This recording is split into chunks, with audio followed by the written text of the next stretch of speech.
anybody with an internet connection has a chance. That makes you catching 10x, 50x, 100x. When you're buying coins, you're buying people. All of the utility stuff is a complete farce. And I think meme coins are going to be 500 times bigger or you let middle class people become much wealthier. All of these things have been broken by technology. Wealth cares about human connections. 99.9% of altcoins that have ever existed have been meme coins all along. Welcome back to Freedom with Web3 Podcast. I'm your host, Cristina Nájera, and today I have a very important guest in the podcast. Welcome, Murad. He is a crypto analyst and also he is a famous Twitter personality. How are you doing today? Hi, Cristina. Happy to be here. Thank you for inviting me. I'm very excited to hear more about you. You mentioned stop trading and believe in something. In crypto, lots of people think that they need to be traders to be in the space. However, you are breaking this barrier and you are giving the opportunity to people to enter the space by telling them something that they maybe didn't hear before. So we love to understand why this is so important to understand for them. Yeah, so there's kind of several bullet points to understand here for the context. So first of all, if you study past crypto cycles, whether it was the one that ended in 2013, the one that ended in 2017, or the 2021 one, you will know that out of 100 people that have made significant sums of money, maybe 95 of them weren't active traders. They were people that bought the right thing relatively early and held for a year or more. This is statistically the most likely way for people to have made it, right? Attention spans are collapsing very quickly around the world, not only in media, but obviously in finance as well. This cycle is very different. Now, instead of having 5 coins per day, we're having 75,000 new coins per day. And so my belief is your odds of winning in the so-called trenches or trading actively are going to be progressively lower as this year goes by, because the amount of coins that are going to get created per day is going to increase rapidly, right? Even 6 months ago, that number was only 5,000 coins per day. Now it's 75,000 coins, right? And as I've predicted for the entirety of last year, this year in 2025, we'll probably reach a point where there's going to be 500,000 new coins per day, million coins per day, etc., right? So your odds, your probability of finding sort of a needle in the haystack, so to speak, are going to diminish gradually as well. And you have to ask yourself, in that world, what are you going to buy? What are you going to invest in, right? If you kind of continue that train of logic further, you will see that, most retail people in crypto, they're not like full-time crypto people that are in front of their screens for 18 hours a day, right? There are people with families, with jobs. They want to buy something and hold for at least a few months, right? And then you have to ask yourself, do those people want to gamble? In my opinion, they don't. They want to buy and hold something for a few months. And couple that with the fact that when TradFi institutions, some of which are already starting to dabble in memes, when they're going to be investing in these assets, trading these assets, they're not going to be trading like the low caps, the new launches, the pump funds, etc., right? They're going to be buying something that is at least a mid cap or more, something that's established, something that already has critical mass. And the way I see it is this cycle, a lot of people don't want to buy something that's like the biggest because they perceive the upside to be limited, at least locally. And at the same time, a lot of people don't want to buy the new launches because obviously the risk of something going negative 90% in a single day is much higher, right? So I've been saying this for the past, I think, 8 or 9 months. And I think this still remains to be the case. I think the sweet spot is in the middle, where you still have like 50, 100x upside, but those assets aren't going to kind of go down 99% in a single day, right? So that's kind of where I think the game theory is headed. Interesting. Most people assume that serious tech altcoins are the future of crypto. However, meme coins are getting all the attention. Why do you think meme coins are dominating this market? Yeah. So the way I see it is 99.9% of altcoins that have ever existed have been meme coins all along. They're just meme coins with a techie flavor, right? They're meme coins with like a technological sounding marketing, branding, PR, websites, serious people in suits on the team page, etc. But at the end of the day, they're still meme coins, you know? No one is using these products. And in 99% of cases, their valuations far outpace their revenues, right? So the way I see it is that most altcoins that have ever existed have been simply meme coins with more steps. You know, that's reason one. Reason two is, you know, there are almost 400 billion worth of unlocks coming on the tech side of alts, on the VC side of alts in the coming several years. This is going to be a headwind for tech altcoin growth and tech altcoin valuations. This is why we've seen altcoins underperform horribly this cycle, and specifically in 2024. And meme coins have stolen all the thunder. You know, when you're in an asset, you want most of the supply, you know, you want most of the holders to be true believers that aren't going to sell until like hundreds of billions valuations, trillions, whatever they believe in, right? When it comes to tech alts, there's going to be consistent selling pressure.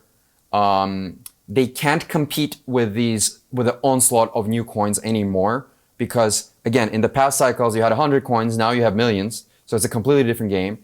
And VCs, angel investors, they're all going to be selling as soon as they receive the coins, right? So that makes you catching like a 10x, 50x, 100x much more difficult. You know, couple this, and I think this is going to be the biggest reason. In 2017, you had a lot of altcoins such as Ethereum, not Ethereum in 2015, 2014, but Ethereum, Link, BNB, they all launched at like $25 to $35 million valuations. Now, this cycle, you see altcoins that have almost no users launch at 25 billion, which is 1,000 times bigger, right? And so, you know, retail, even they by now understand that if you buy something that's already 25 billion, especially if it's a tech alt with heavy VC bags that are yet to unlock, you know, it's probably not a good investment. You know, people have caught up to this.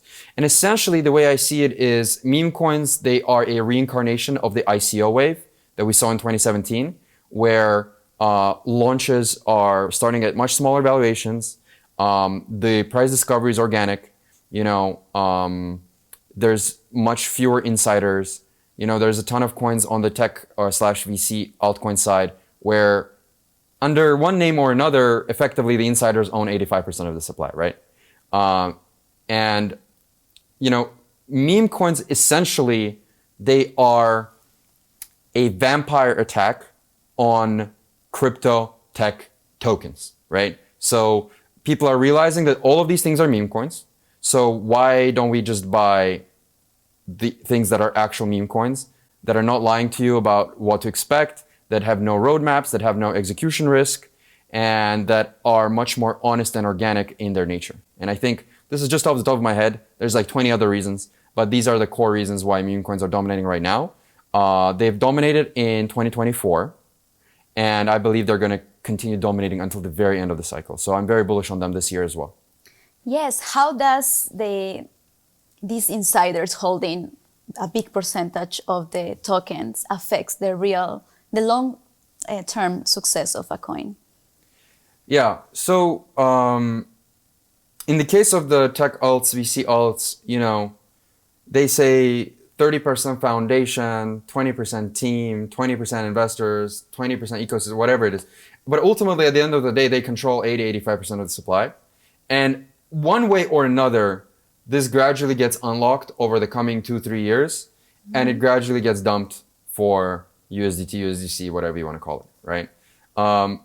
The beauty of meme coins is that all of the supply is out on day one. There's no unlocks. There's no hacks.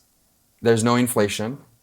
And people like this, and people are gravitating to this because people want to feel like they're an equal participant in the story, in the narrative, rather than simply be exit liquidity for other people. So this is what I think has been happening in crypto for the past 10 years. I call this global IQ arbitrage. So tech teams, quote unquote, coupled with crypto VCs, San Francisco, Hong Kong, wherever they may be located, right? They exploit the fact that retail, they mistakenly think of tokens as quasi-equity, right? They see a logo, they see a ticker, they see a team, and they think that a crypto altcoin is the same as a stock. But of course, we know that's not the case. In most cases, what it really is just a meme coin that's loosely attached to some piece of software. And I think I've actually been saying this since 2017. You can dig up tweets from 2017, 2018 of me saying this. But unfortunately, it took 6-7 years for the market to catch up to this. And the ultimate conclusion is that meme coins are taking over because they are a true representation of what crypto is. And what crypto really is, what meme coins and altcoins actually both are, they're simply tokenized communities.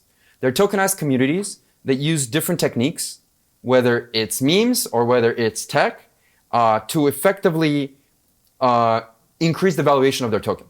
And because a lot of people are catching up to the things that I'm talking about, they're switching over from altcoins to memes.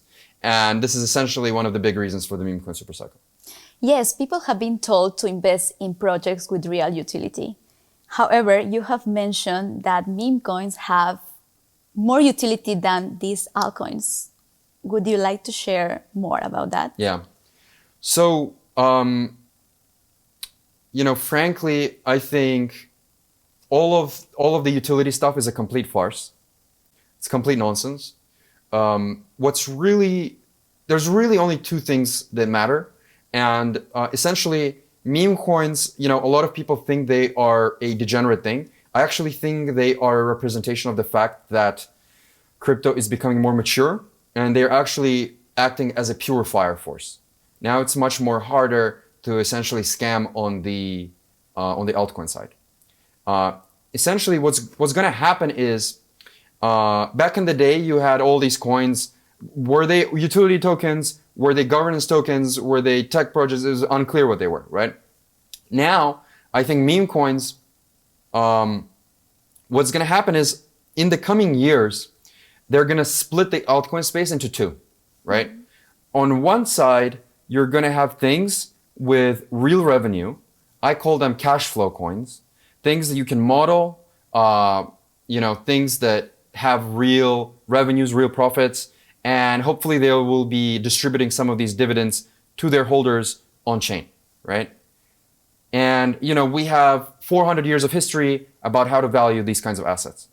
On the other hand, you're going to have meme coins. And meme coins, they essentially capture, they capture community, they capture art, they capture speculation, they capture narratives, they capture attention, and they capture all of these intangible things. I like to say that meme coins tokenize the intangible, right? The thesis behind meme coins is somewhat similar to the thesis behind NFTs, but this time around, instead of having 10,000 illiquid JPEGs, you're going to have one single liquid coin, and I think meme coins are going to be 500 times bigger than what NFTs were, right? I'm on the record predicting meme coins to reach $1 trillion. I think that's going to happen sooner or later. And I believe that's just natural evolution of late stage capitalism, so to speak.